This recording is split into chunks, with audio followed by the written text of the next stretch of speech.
¿Qué tal? ¿Cómo están? Bienvenidos a una nueva aventura del conocimiento. Esto es Contacto con la Ciencia, programa de divulgación científica y pseudocientífica.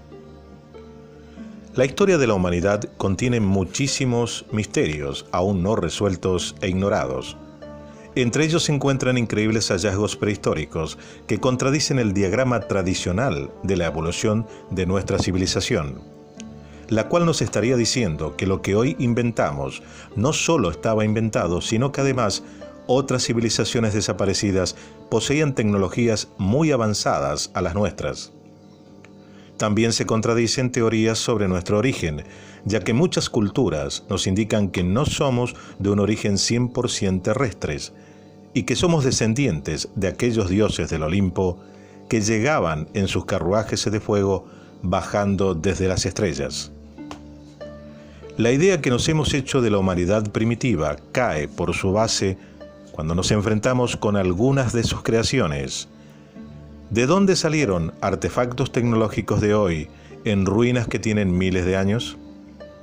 ¿Fueron las civilizaciones perdidas de la Atlántida, Mu y otras los verdaderos orígenes de la raza humana? ¿De dónde sacó Piri-Reis un mapa satelital del planeta en el siglo XV? ¿Las líneas de Nazca eran signos de aeropuertos estelares? Nuestro hogar está lleno de misterios de un pasado que tal vez sea nuestro futuro, y hoy lo conoceremos en Contacto con la Ciencia. La esfera metálica. En las últimas décadas, varios mineros sudafricanos han hallado numerosas esferas metálicas, algunas de las cuales presentan 3 ranuras paralelas alrededor de su ecuador. Pueden dividirse en 2 tipos, las primeras de un metal sólido azulado con manchas blancas y las restantes huecas y repletas de un material esponjoso blanco. Según Roel Smarks, director del Museo Klerksdorp de Sudáfrica, en donde se guardan algunas de estas esferas, los objetos parecen artificiales, pero el estrato de roca donde fueron encontradas corresponde a una era en la que no existía forma de vida inteligente. Jamás he visto nada semejante, afirmó el científico, señalando que los depósitos en los cuales se produjo el hallazgo se formaron por sedimentación hace unos 2.800 millones de años, resultando de ellos un material bastante blando en comparación con el de las esferas, ya que su dureza es tal que no puede ser rayada por el acero. El profesor de geología A. Wiese Hobbs de la Universidad de Potchefstroom declaró que las esferas eran de aglomerado de limonita, un tipo de mineral férrico. Para entender, una masa compacta de roca redondeada formada por la cementación local alrededor de un núcleo. La hipótesis de Wiese Hobbs no es coherente con la dureza del metal. Si las esferas fueran de limonita, un metal relativamente blando, admitirían el rayado mediante el acero. Pero las misteriosas esferas parecen infinitamente resistentes. Además, los aglomerados de limonita aparecen en grupos y nunca aislados ni tan perfectamente redondeados. Una de las esferas, como consecuencia de sus ranuras, llamó poderosamente la atención de los investigadores. Aunque se admita que las otras esferas sean de limonita, las mencionadas marcas apuntan hacia la acción de una mano inteligente. El hipotético autor habría vivido hace unos 2.800 millones de años, fecha correspondiente al depósito donde fue hallada. El florero metálico. En su edición del 5 de junio de 1852, la revista Scientific American cita el descubrimiento de un florero metálico con forma de campana junto con otros materiales surgidos tras la voladura interna de una mina en Dorchester, Massachusetts.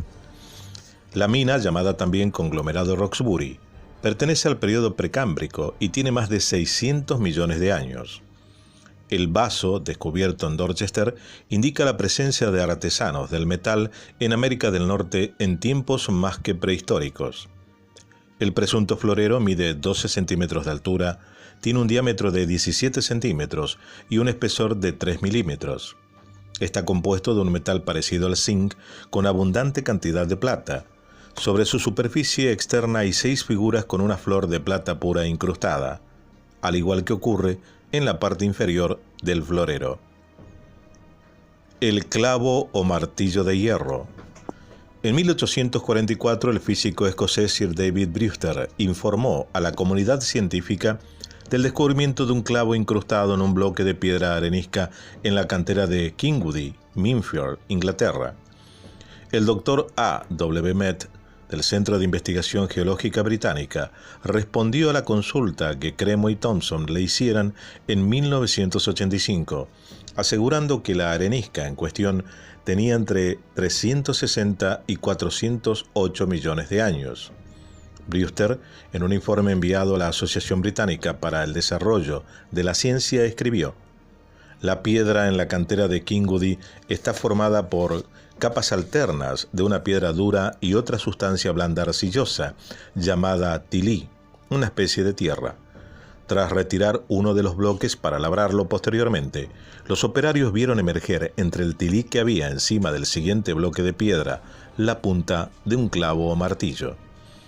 El hecho de que la cabeza del clavo estuviera enterrada en el bloque de piedra parece eliminar la posibilidad de que se hubiera introducido el clavo en el bloque después de retirarlo de la cantera.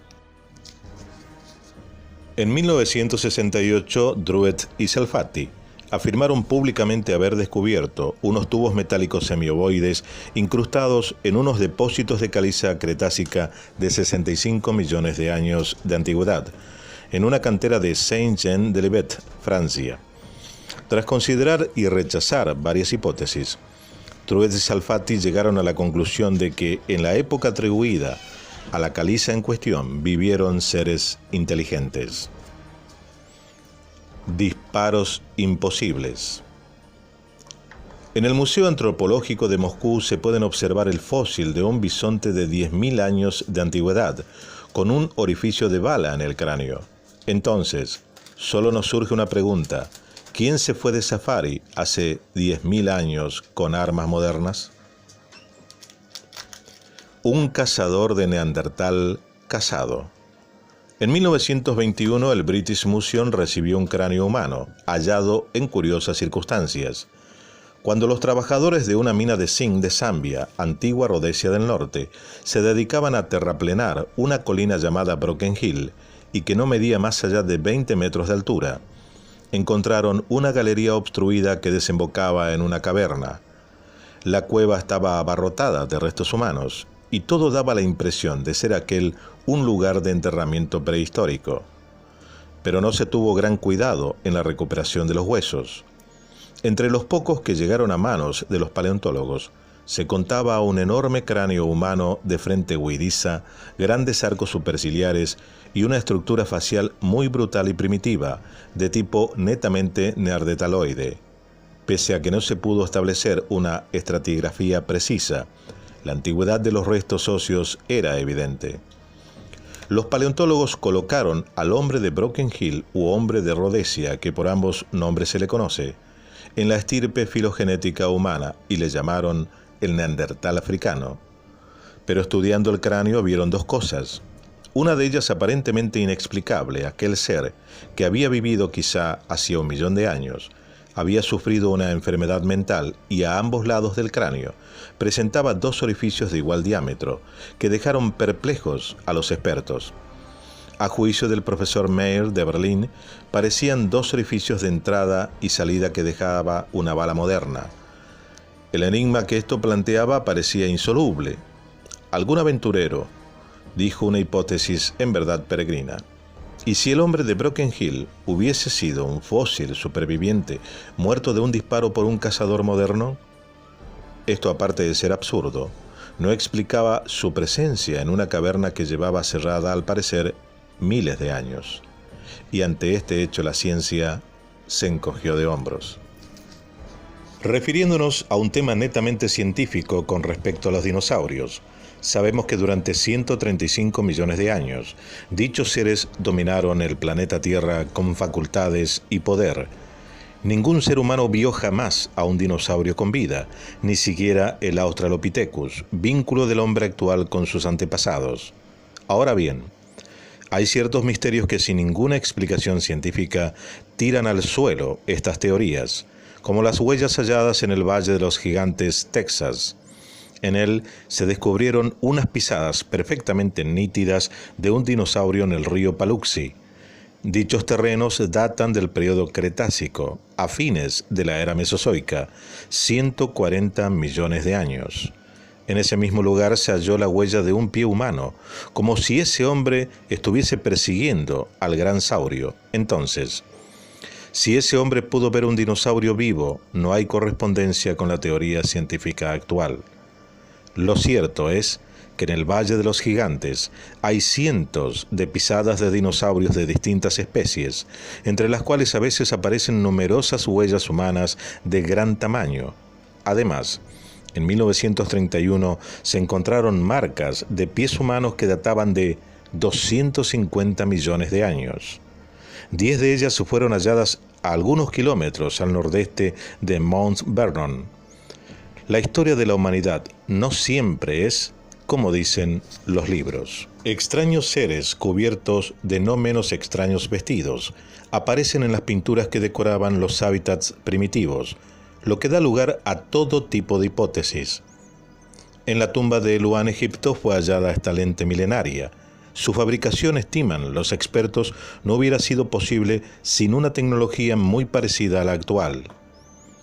¿Quiénes esculpieron, cómo y por qué los colosos que tanto abundan en los distintos continentes?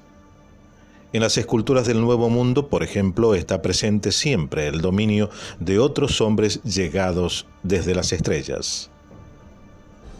Nuestro hogar está lleno de misterios de un pasado que tal vez sea nuestro futuro, y hoy, en una pequeña parte, lo hemos conocido en Contacto con la Ciencia. Hasta un próximo encuentro.